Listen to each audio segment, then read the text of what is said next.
Assalamualaikum warahmatullahi wabarakatuh. Nama saya Ubaid Ahsanul Karim, NIM 85854076, di mana di sini saya akan menjelaskan tentang praktikum IPA di SD untuk tugas 2, yaitu struktur sistem pencernaan.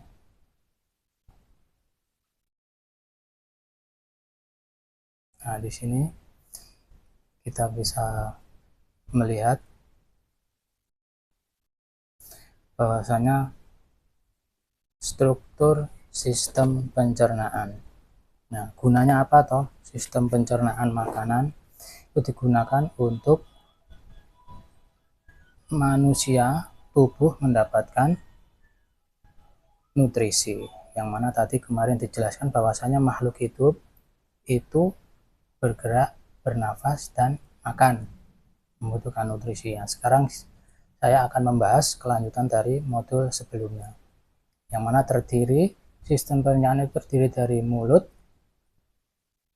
saluran penghubung ke lambung, esophagus, stomach, perut, liver, hati, empedu, pankreas, usus besar, usus kecil, rektum, dan anus. Yang mana mulai dari atas, makanan masuk melalui mulut, lalu masuk ke esophagus, mulut itu dikunyah menjadi dan campur air liur, lalu masuk ke esophagus, lalu masuk lagi ke perut, dan makanan tersebut menghasilkan empedu, dan empedu itu akan dicerna oleh enzim pankreas. Nah, lalu nutrisi yang ada di lambung tadi akan diserap oleh tubuh. Nah, untuk yang tidak, untuk ampasnya, bahasanya mudahnya ampasnya itu akan keluar ke jalur pembuangan, yaitu bisa dari depan, yaitu untuk mengeluarkan cairan, dan di belakang untuk mengeluarkan sisa-sisa yang keras, makanan yang keras, tidak termasuk cairan. Nah, terus pembahasan. Dalam percobaan atau pembelajaran ini kita mempelajari bagaimana makanan masuk ke dalam tubuh dan diproses menjadi energi melalui organ-organ pencernaan. Setiap organ memiliki fungsi yang berbeda, tetapi semuanya saling bekerja sama agar tubuh bisa mendapatkan zat gizi dari makanan. Jadi makanan tersebut akan menjadi gizi untuk tubuh melakukan aktivitas. Jadi alur pencernaan makanan, yang pertama mulut. Tempat pertama makanan masuk, setelah itu makanan masuk ke kerongkongan, dibawa ke lambung, lalu setelah di lambung makanan dicampur dengan enzim menjadi halus, karena tubuh tidak bisa langsung mendapatkan energi dari makanan yang utuh, harus dicerna dulu menjadi yang lebih halus. Lalu masuk makanan yang sudah halus tadi masuk ke usus, lalu setelah itu, setelah nutrisinya sudah diserap, maka akan tinggal sisanya, yang mana sisanya itu akan masuk ke usus besar, di mana air diserap dan sisa makanan dibentuk menjadi feses. Akhirnya feses dikeluarkan melalui rektum dan anus. Organ pendukung.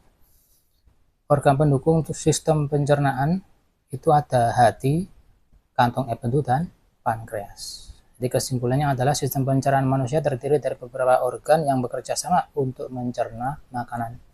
Makanan pertama kali masuk ke mulut, lalu masuk ke lambung, diserap nutrisinya.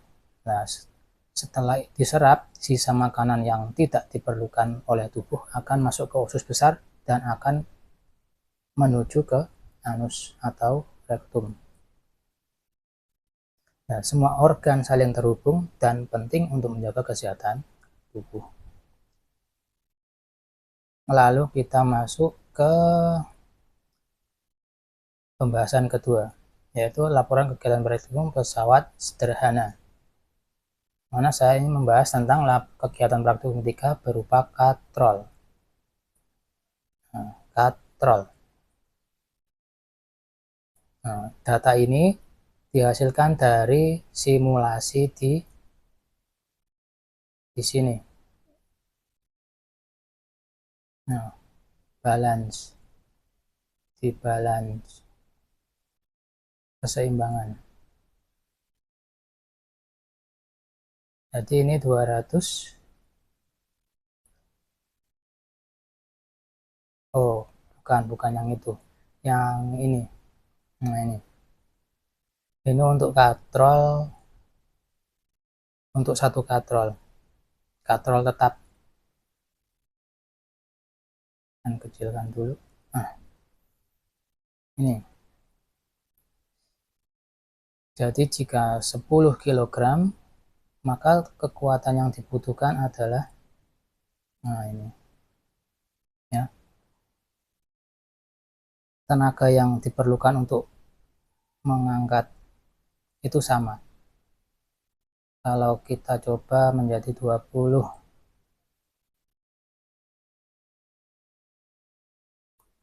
sama saja. Ini untuk katrol tetap. Nah, untuk di praktikum tersebut, nah, bebannya berapa? Nah, ini untuk pegas ya. Karena saya memakai simulasi ya tadi. Besarnya gaya yang diperlukan untuk mengangkat itu sama. Daya, daya tekan dari benda tersebut itu sama dengan usaha yang diperlukan. Ini kalau 20 kg kita membutuhkan 196,2 Newton tenaga, yang mana tenaga itu sama dihasilkan dari beban tersebut. Bebannya menghasilkan 196,2 karena ada gaya gravitasi. Nah, yang agar benda tersebut bisa naik ke atas ya tenaganya harus sama. Itu katrol tunggal.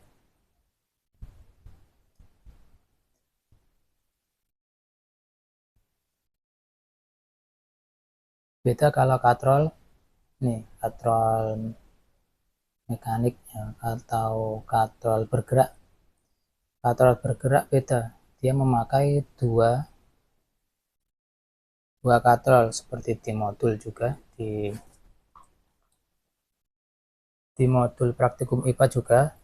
Praktek kedua itu dengan menggunakan katrol bergerak, yang mana tenaga yang diperlukan untuk mengangkat benda massa itu beda.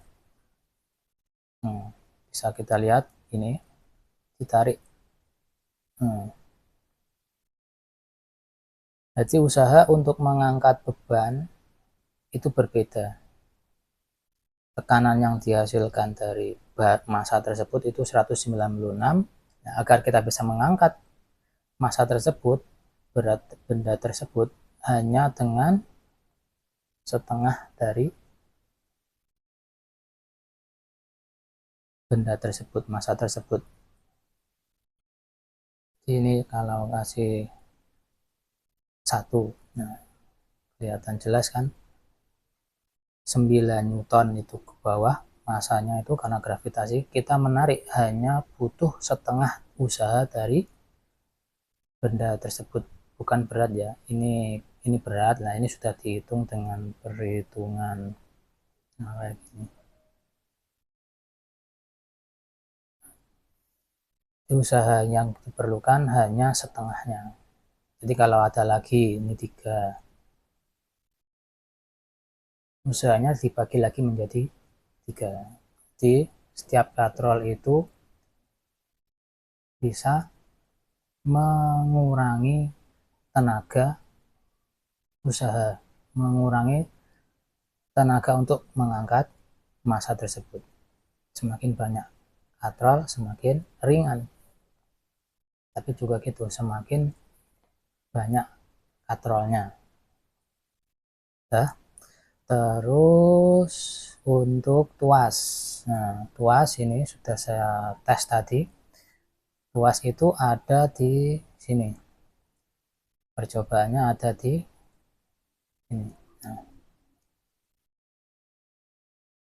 untuk mengangkat beban 100 gram dengan beban 20 gram, jadi kiri 100, kanan 20.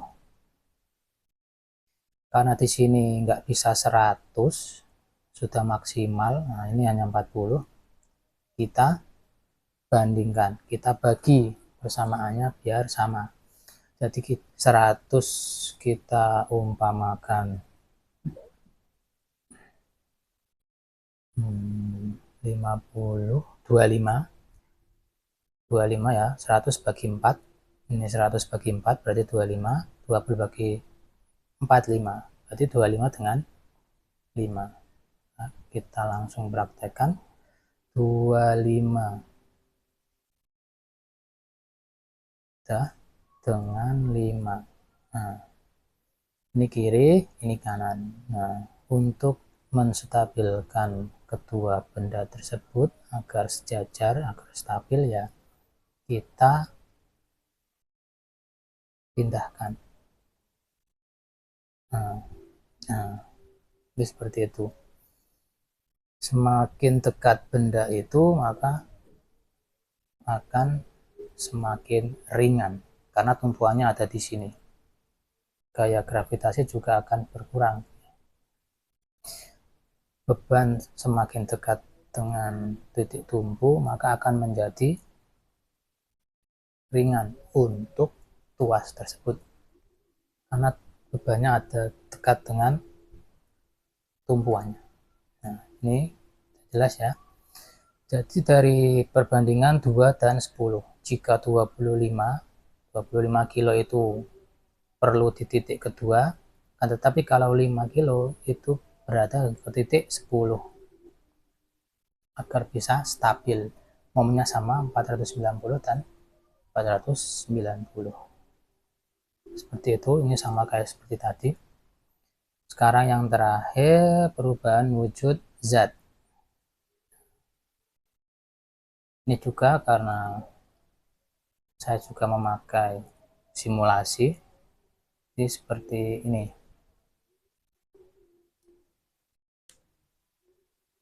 Nah, bentuk bentuk solid, padat, liquid, cair, dan gas. Nah, kalau solid itu ini ya, partikelnya itu rapat.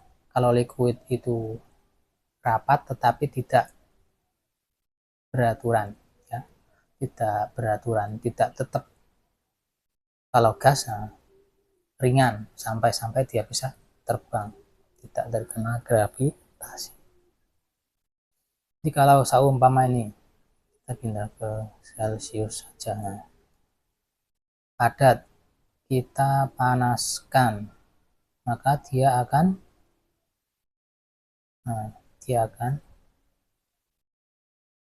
mencair dan menguap. Ada sebagian yang mencair, ada sebagian yang menguap. Tapi kalau kita panaskan terus-menerus, maka yang cair itu akan juga menjadi gas dan menguap. Nah, sudah menjadi gas semua. Terus kalau liquid, liquid sama, kalau terkena panas, nah, dia juga akan menguap. Sekarang yang gas, kalau gas dipanaskan, dia akan tetap menjadi gas. Beda kalau dia didinginkan. Celcius. Kalau kita dinginkan, maka gas tersebut akan menjadi berat karena dia itu terkena suhu yang dingin. Nah, lihat. Nah, simulasi yang tadinya gas terbang-terbang sekarang turun karena yang sebelumnya gas itu karena terkena dingin, maka dia menjadi berat. Ya, gas menjadi cair. Nah, ini kan cair bentuknya. Terus tadi yang ini sudah, sekarang yang liquid. Liquid, nah ini kan masih rapat, tidak bisa terbang, tapi masih tidak seperti solid ya. Kalau solid kan, nah ini udah keras, saling menempel. Beda kalau liquid. Nah, kalau liquid kita dinginkan, nah dia mulai mengeras. Kalau dipanaskan, nah dia mulai menguap. Nah, ada yang menguap, nah, mulai bangan ya. karena partikel-partikelnya itu menjadi ringan karena terkena panas. Kan tadi kalau partikel terkena dingin itu dia menjadi berat, tapi kalau dia terkena panas maka partikel itu akan menjadi ringan, yang mana partikel tersebut bisa terbang menjadi uap. Seperti itu. Jadi tadi yang keras, cair, dan gas itu semua terbentuk dari susunan sel-sel, ya, atom, partikel saling menyusun. Kalau solid itu saling menyatu, makanya dia kuat, keras. Kalau liquid itu dia itu menempel, tapi tidak keras. Ya. Terus kalau gas, dia itu bisa terbangan ke sana kemari karena dia itu ringan. Seperti itu. Ini.